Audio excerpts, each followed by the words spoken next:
Hello student, তোমরা যারা ক্যালকাটা ইউনিভার্সিটির আন্ডারে সেকেন্ড সেমিস্টারের ছাত্রছাত্রী আছো, এখন তোমাদের ইতিহাসের পাস কোর্সের ক্লাস আছে। আজকের ক্লাসে তোমাদের দুটি গুরুত্বপূর্ণ 5 নম্বরের প্রশ্নের উত্তর নিয়ে আলোচনা করব। আজকের ক্লাসের প্রথম প্রশ্ন যেটা আছে দেখো, পশুপালক যাযাবর বৃত্তি বলতে কী বোঝো? অ্যান্সারটা ভালো করে বুঝে নেবে। সাধারণভাবে পশুপালক যাযাবর গোষ্ঠী বলতে সেই সব মানুষকে বোঝায় যারা দলবদ্ধভাবে পশুর দল নিয়ে নতুন নতুন জায়গায় চারণভূমির খোঁজে এক স্থান থেকে অন্য স্থানে ঘুরে বেড়ায়। যেসব অঞ্চলে স্থায়ী কৃষির সম্ভাবনা ছিল না, মূলত সেই সব অঞ্চলে এই ধরনের যাযাবর পশুপালক গোষ্ঠী দেখতে পাওয়া যেত। শেষ কয়েকটি দশকে প্রত্নতাত্ত্বিক গবেষণা ও খনন কার্যের ফলে যাযাবর পশুপালক এই গোষ্ঠীগুলির সম্পর্কে নতুন ধরনের চিন্তাভাবনা লক্ষ্য করা যায়। আগে মনে করা হতো যে যাযাবররা সভ্যতা থেকে অনেক দূরে থাকা অতিমাত্রায় স্বাধীন মানুষ। তাদের কোনো রাষ্ট্রীয় সীমা নেই।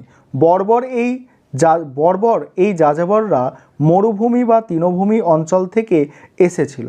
কিন্তু এখন যাযাবর পশুপালকদের অর্থনৈতিক কার্যাবলীকে ঐতিহাসিকরা বেশি গুরুত্ব দিচ্ছেন। এদের আর শিকারী, সংগ্রহকারী ও স্থায়ী কৃষিজীবী মানুষের মধ্যবর্তী স্তর হিসাবে দেখা হয় না। পশুপালক যাযাবর গোষ্ঠীর কয়েকটি বৈশিষ্ট্য নিম্নে আলোচনা করা হলো। দেখো, প্রথমত কি বলা হচ্ছে, দেখো, যাযাবর পশুপালকরা তাদের অর্থনৈতিক প্রয়োজনে একটি নির্দিষ্ট চারণক্ষেত্রের মধ্যে বা সেই রকম আরও কয়েকটি অঞ্চলের মধ্যেই ঘুরে বেড়াতো। দ্বিতীয়ত, যাযাবর পশুপালকদের একটা সময় পর এক স্থান থেকে অন্যত্র গমন করতে হতো পশুপালনের জন্য। তৃতীয়ত, ঐতিহ্যবাহী যাযাবর পশুপালক গোষ্ঠীর অর্থনীতির মূল লক্ষ্যই ছিল জীবন ধারণের জন্য যেটুকু প্রয়োজনীয় সেটুকু রসদ সংগ্রহ করা। কৃষির অনুপস্থিতির জন্য এরা পশুপালক ছিল, কিন্তু ব্রোঞ্জ যুগের শেষ এবং লৌহ যুগের সূচনায় তাদের যাযাবর বা আধা যাযাবরীয় জীবনের পাশাপাশি অল্প বিস্তর কৃষিকাজ করতে দেখা গেছে। এমনকি প্রাকৃতিক সম্পদের অভাব, গবাদি পশু জনসংখ্যা হ্রাস পাওয়ায় আশেপাশে স্থায়ী কৃষি সমাজের সাথে যোগাযোগ রক্ষা করে চলতে তারা বাধ্য হয়েছিল। এবার মূল্যায়নে কি বলা হচ্ছে, দেখো, মূল্যায়নে বলা হচ্ছে পশুপালক যাযাবর গোষ্ঠী বিশ্ব ইতিহাসে এক বিশেষ স্থান দখল করে আছে, কিন্তু তাদের কর্মকাণ্ড পরীক্ষা করে দেখা যাচ্ছে যে তাদের পরিস্থিতি ছিল যথেষ্ট কঠিন ও জটিল। এটা ছিল তোমাদের প্রথম প্রশ্নের উত্তর। এবার দ্বিতীয় প্রশ্নের উত্তরটা তোমরা দেখে নাও। এবারে তোমরা দ্বিতীয় প্রশ্নের উত্তরটা দেখে নাও। দ্বিতীয় প্রশ্নটা আছে, প্রাচীন গ্রিস ঐতিহাসিক থুকিডিডিসের সংক্ষিপ্ত মূল্যায়ন করো। অ্যান্সারটা তোমরা দেখে নেবে। কি বলা হচ্ছে, দেখো, প্রাচীন গ্রিসের ঐতিহাসিকদের মধ্যে অন্যতম শ্রেষ্ঠ ঐতিহাসিক ছিলেন থুকিডিডিস। 450 খ্রিস্টপূর্বাব্দে প্রাচীন গ্রিসের এথেন্স নগরের এক অভিজাত পরিবারে তিনি জন্মগ্রহণ করেন। পরের পয়েন্টগুলো আলোচনা করব। তার আগে যে বিষয়টা বলার আছে, তোমাদের জন্য অনলাইন কোচিং ক্লাস চলছে। তোমরা যদি কেউ অ্যাডমিশন নিতে চাও এই নম্বরে যোগাযোগ করতে পারো, 9123 আরেকবার নম্বরটা লিখে দিচ্ছি, দেখো, 9123005218 এই নম্বরে তোমরা যোগাযোগ করে অ্যাডমিশন নিতে পারো বা তোমরা স্টাডি মেটেরিয়াল অর্থাৎ PDF নোটস পারচেস করতে পারো। চলো তাহলে বাকি প্রশ্নের উত্তরটা দেখে নাও। প্রথম যে পয়েন্টটা আছে, দেখো, প্রথম পয়েন্ট হচ্ছে পেলোপনেসীয় যুদ্ধে কি বলা হচ্ছে, দেখো, থুকিডিডিসের আলোচনার মূল বিষয়বস্তু ছিল পেলোপনেসীয় যুদ্ধের ইতিহাস।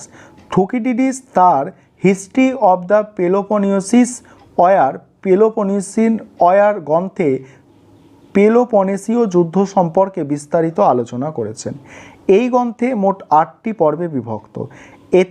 এথেন্সের শক্তি সঞ্চয় ও এথেনীয় সাম্রাজ্যের বিকাশ, স্পার্টার নেতৃত্বে এথেন্স বিরোধী পেলোপনেসীয় লীগ গঠন, তারপরে কি বলা হচ্ছে, দেখো, করসাইরা পটিডিয়া সংক্রান্ত ঘটনা, যুদ্ধের পরোক্ষ কারণ ও তাৎক্ষণিক কারণ, পেরিক্লিসের অন্ত্যেষ্টি ভাষণ,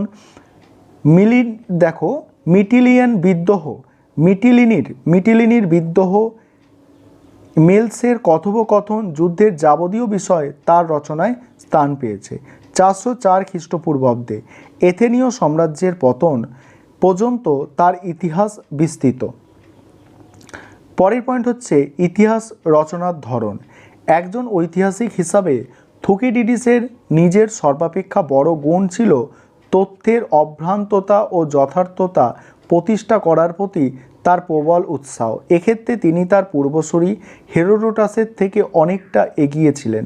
তিনি তার গ্রন্থের সূচনায় নাম না করে তার পূর্বসূরির সমালোচনা করে বলেছিলেন, তথ্য সংগ্রহের ক্ষেত্রে প্রত্যেককে যথেষ্ট যত্নশীল হওয়া উচিত। তার সমকালীন বৈজ্ঞানিক লেখাগুলি এই বিষয়ে তার উপর প্রভাব ফেলেছিল। তথ্যের প্রতি একনিষ্ঠ থাকার কারণে তিনি ঐশ্বরিক ভবিষ্যবাণী, অশুভ লক্ষণ, জনশ্রুতি ইত্যাদি বিষয় এড়িয়ে গিয়েছিলেন। সম্পূর্ণ মানবিক বিষয়গুলি থেকে তিনি তার তথ্য সংগ্রহ ও সেগুলি বিশ্লেষণ করেছিলেন। তাছাড়া থুকিডিডিস তার ইতিহাস চর্চায় নিরপেক্ষ দৃষ্টিভঙ্গি গ্রহণে প্রয়াসী ছিলেন। এবার মূল্যায়নে কি বলা হচ্ছে দেখো, প্রাচীন গ্রিসের ইতিহাস চর্চায় থুকিডিডিসের অবদান চিরস্মরণীয়।